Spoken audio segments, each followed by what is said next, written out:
Ayaqhubeka amaBuccaneers nokuthi alungiselele yona-ke isizini entsha. Orlando Pirates have completed the signing of Neo Rapu from Siwelele FC. So lo mdlali udlala as a left back and-ke kuthiwa kuzoba a good competition laphayana-ke kuye-ke uHotho naye-ke uNdaba.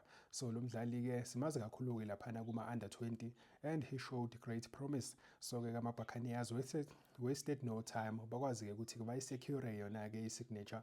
He is not just a player for now, kodwa-ke i-player-ke la for the future because he is only 20 years of age.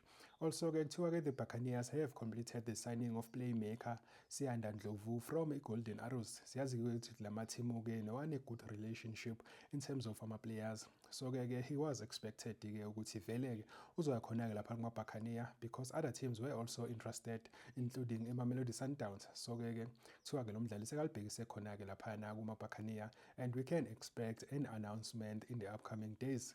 And also some good news for the player, I guess, not for Orlando Pirates fans, because kuthiwa yena uKabelo Dlamini is on the verge of joining Stellenbosch FC ahead of the new season.